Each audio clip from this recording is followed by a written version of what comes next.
Tujuan pembelajarannya yaitu yang pertama, siswa mampu menjelaskan biografi Sunan Giri, termasuk latar belakang kehidupannya, serta perannya dalam mengembangkan Islam di Indonesia, khususnya melalui pendekatan pendidikan dan budaya dengan penuh rasa ingin tahu. Kemudian yang kedua, siswa mampu mengidentifikasikan dan mencontoh sikap positif yang dimiliki oleh Sunan Giri, seperti kebijaksanaan, keberanian, dan semangat dakwah dalam kehidupan sehari-hari sebagai wujud pengalaman nilai-nilai Islam. 1, 2, 3. Assalamualaikum warahmatullahi wabarakatuh. Waalaikumsalam warahmatullahi wabarakatuh. Selamat sore anak-anak. Sore Bu. Bagaimana kabarnya hari ini? Alhamdulillah baik bagus. Alhamdulillah. Sebelum pelajaran sore hari ini kita mulai, kita berdoa terlebih dahulu ya anak-anak, supaya dalam pembelajaran nanti kita diberikan kelancaran dan kemudahan. Berdoa dimulai. Bismillahirrahmanirrahim. Raditu billahi rabban wa bil islami dinan wa bi Muhammadin nabiyyan wa rasulah. Rabbi zidni ilma warzuqni fahma. Amin ya rabbal alamin. Nah, anak-anak, siapa yang hari ini tidak masuk sekolah? Banyak siapa, Mbak Rina, yang tidak masuk? Oh, Mbak Asta. Kenapa Mbak Asta tidak masuk? Katanya pergi jalan-jalan. Oh iya, nanti Ibu cek ya isinya. Ibu akan mengabsen terlebih dahulu ya, Nana. Iya, Bu. Yang pertama, Mbak Indah Hestia. Oke. Terus Mbak Rina Agustina. Alhamdulillah.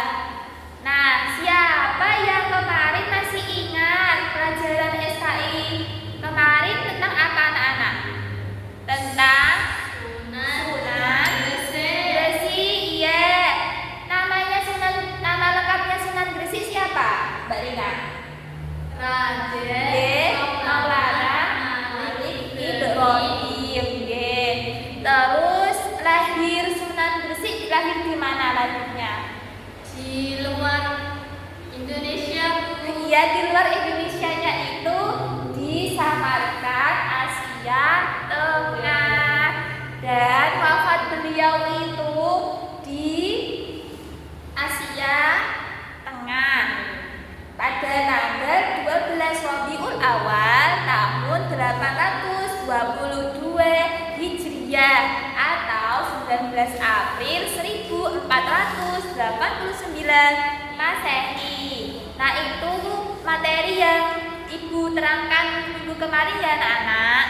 Nah, sekarang kita akan belajar tentang biografi, dakwah, dan peran positif Sunan Giri. Sunan Giri yang akan disampaikan oleh Ibu Inka Hestia. Oke, baik anak-anak. Hari ini ada yang tahu nggak pelajaran kita? Materinya apa? Sunan Giri, Bu. Iya, benar sekali. Sunan Giri. Sunan Giri itu termasuk dari Wali Songo ya, teman-teman. Ya. Oke, nah kita akan mempelajari biografi dari Sunan Giri. Sunan Giri itu lahir di Blambangan, di Banyuwangi. Ada yang tahu atau ada yang pernah ke sana? Belum. Nanti akhir Desember ke sana ya. Kan udah mau liburan. Oke, terus lahirnya itu pada tahun 1442 Masehi. Ayah Sunan Giri itu bernama Maulana Ishaq. Siapa teman-teman? Maulana Ishaq. Nah, yang merupakan seorang pendakwah dari Asia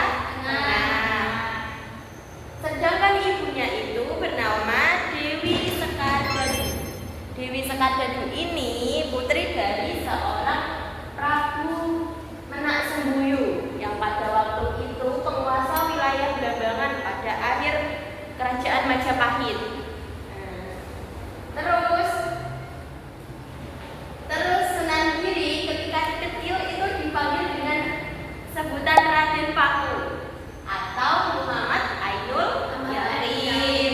Iya, ada juga yang memanggilnya dengan nama Jaka Samudra. Kenapa, Bu? Nanti ada materinya ya. Oke, kita lanjut lagi. Sebelum Sunan Giri lahir, ayahnya itu terlibat perselisihan dengan Prabu Menak Sembuyu. Yang pada waktu itu ayahnya Sunan Giri seorang apa, teman-teman? Seorang Prabu. Loh, kok seorang Prabu? Ayahnya Sunan Giri. Seorang pendakwah dari Asia Tengah. Nah, itu kemudian Maulana Isa diusir oleh mertuanya karena marah. Diajak untuk memeluk agama Islam itu tidak mau. Jadi marah, terus diusirlah ayah dari Sunan Giri tersebut. Terus tidak lama setelah Sunan Giri lahir di wilayah Blambangan, itu ada wabah yang sangat mematikan di penyakit. Iya. Nah, itu dikiranya Sunan Giri yang membawa, kan bertepatan pada lahirnya Sunan Giri. Terus kemudian itu Sunan Giri dibuanglah ke laut. Iya, itu dibuang oleh kakeknya sendiri, Prabu Menak Sembuyu. Nah, lanjut Mbak. Terus Sunan Giri itu kan dibuang di laut. Itu ditemukan dan diasuh oleh Nyai Gede Pinati. Siapa? Nyai Gede Pinati. Iya. Yang merupakan saudagar perempuan di Gresik.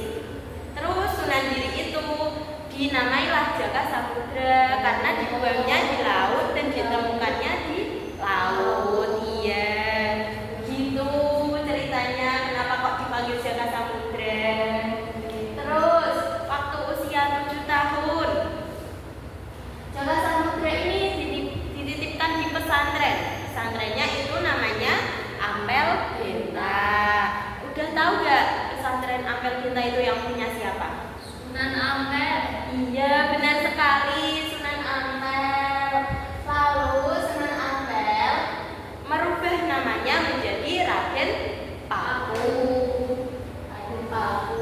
Raden Paku selama di pesantren merupakan murid yang tekun dan disiplin. Contohnya itu dalam Al-Quran, hadis, fikih, dan tasawuf. Ya, terus dakwah Sunan Giri ini tidak bisa lepas dari Sunan Ampel, kan karena Sunan Ampel itu gurunya Sunan Giri, sedangkan Sunan Giri itu murid. Ya, jadi itu nggak jauh-jauh lah dakwahnya dari Sunan Ampel. Terus hubungan mereka itu bukan hanya sekedar guru dan murid, melainkan udah mertua dan menantu, karena Sunan Giri dinikahkan oleh Sunan Ampel dengan putrinya yang namanya Dewi Murtasiah. Siapa anak-anak? Dewi Murtasiah. Iya, Dewi Murtasiah. Kemudian setelah menikah, Sunan Giri dan Dewi Murtasiah itu bermukiman di Giri pada tahun 1480 Masehi.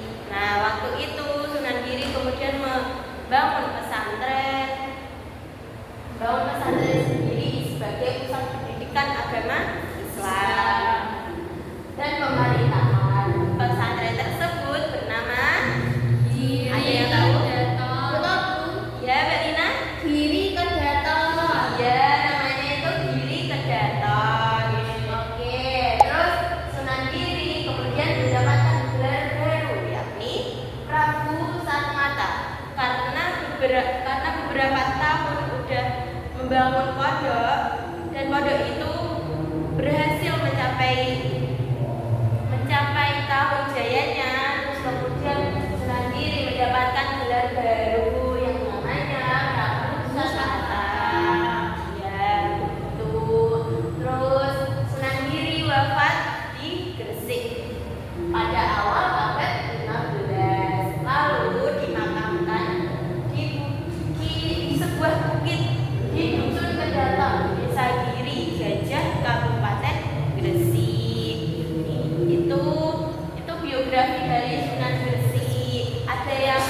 ditanyakan, ada yang ditanyakan dalam biografi Sunan Giri? Tidak, Tidak. Kalau tidak kita lanjut ke metode dakwahnya Sunan Giri.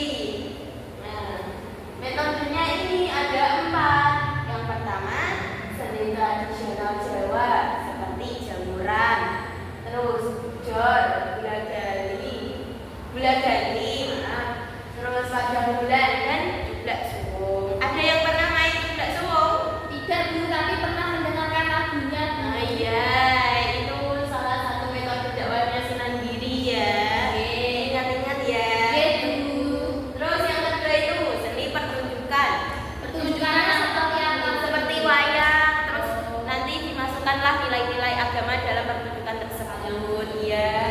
Terus perkumpulan seperti selamatan dan pendidikan pesantren. Begitu. Ada yang ditanyakan dalam metode dakwah Sunan Giri? Tidak, Bu. Tidak.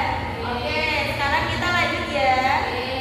Peran Sunan Giri dalam penyebaran agama Islam itu berperan sebagai pemimpin agama dan penguasa wilayah Giri. Penguasanya wilayah Giri ya, teman-teman. Terus mengambil alih fungsi dukuh dan menjadi pesantren. Fungsi dukuh menjadi pesantren.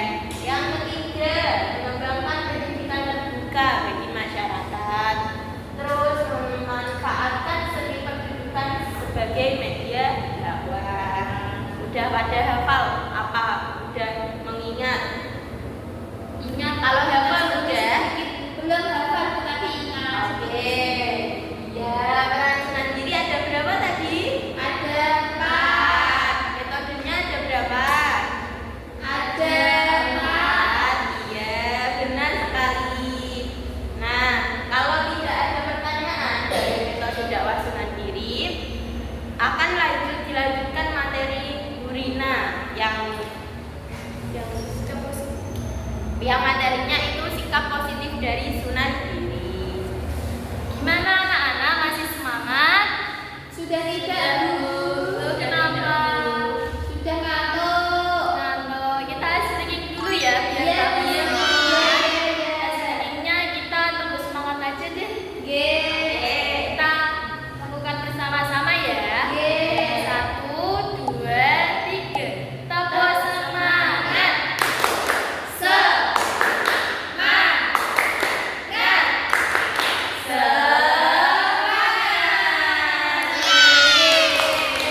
Gimana, udah semangat? Sudah, Bu. Kalau udah semangat, kita sekarang akan belajar tentang sikap positif dari Sunan Giri. Nah, dari Bu Ika tadi kan udah belajar tentang biografi, metode, dan peran dakwahnya Sunan Giri. Sekarang kita akan belajar tentang sikap positif dari Sunan Giri. Apa aja sih, ada yang udah tahu? Belum, Bu. Belum tahu. Iya.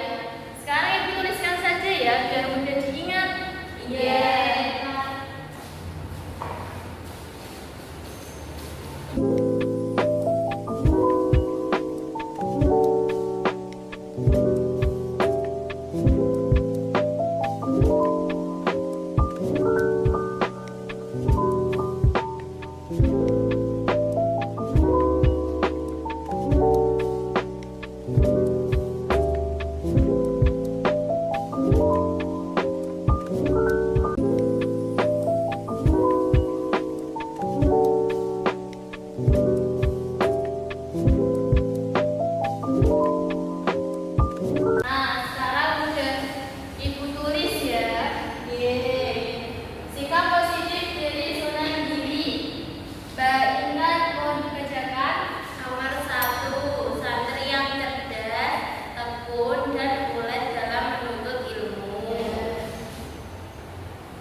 dewasa, Sunan Giri mengenyam pendidikan di pesantren Ampel Beta dan berguru dengan Syekh Maulana Ishaq.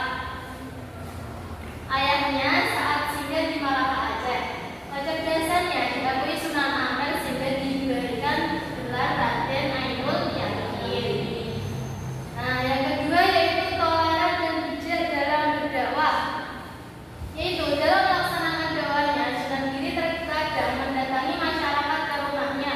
Jadi dalam menyebarkan agama Islam, yaitu Sunan Giri itu mendatangi dari rumah ke rumah, terus nanti diajak mau masuk Islam dengan yang baik-baik dengan secara yang toleransi. Jadi beliau menghargai, kan zaman dulu itu agamanya agak Islam semuanya ya. Agamanya itu ada yang Buddha, Kristen kayak gitu. Jadi Sunan Giri dalam menyebarkan Islam itu mendatangi rumah setiap rumah masyarakat. Terus yang ketiga yaitu pemimpin yang mengayomi rakyat. Dalam tulisan Sunan Giri tertulis 4 pedoman hidup yang dijalani sebagai seorang pemimpin, yaitu memberi makan pada mereka yang lapar. Jadi kita semisal kita jadi seorang pemimpin, kita harus bisa mengayomi rakyat kecil seperti memberi makan. Terus yang kedua, memberi pakaian pada mereka yang tidak menutup aurat. Jadi kan zaman dulu itu masyarakatnya masih percaya kepada benda-benda yang benda mati kayak gitu kan, dinamisme dan animisme. Jadi beliau memberikan pakaian kepada mereka yang tidak menutup aurat. Misal belum ada yang pakai kerudung, dikasih kerudung, atau sorban ya zaman dulu belum ada kerudung gitu. Terus yang ketiga yaitu memberikan payung kepada mereka yang kehujanan. Berarti beliau itu semisal ada yang kehujanan, melihat mereka yang kehujanan, itu beliau memberikan payung dan cuma-cuma. Terus yang keempat itu berilah tongkat pada mereka yang buta.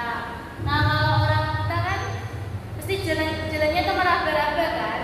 Terus sama beliau Sunan Giri itu dikasih tongkat. Ya lebih mudah. Tongkatnya dari apa? Kalau zaman dulu ya dari kayu kecil seperti itu. Kalau zaman sekarang ya udah pakai tongkat yang besi itu. Terus ya itu tadi sikap positif Sunan Giri dalam memimpin rakyatnya. Ya, terus yang terakhir itu seniman yang kreatif. Nah, beliau ini merupakan seniman yang kreatif karena dalam berdakwahnya itu menggunakan seni pertunjukan. Tadi yang mau dijelaskan Bu Imka, contohnya seni pertunjukan apa? Wayang biru. Jadi Sunan Giri itu memasukkan ajaran-ajaran Islam atau nilai-nilai agama Islam ke dalam seni pertunjukan wayang. Nah, gimana dari sikap positif Sunan Giri, ada yang ditanyakan lagi atau ada yang kurang jelas? Sudah jelas. Ibu akan memberikan tugas dikerjakan di rumah ya, karena ini waktunya sudah mau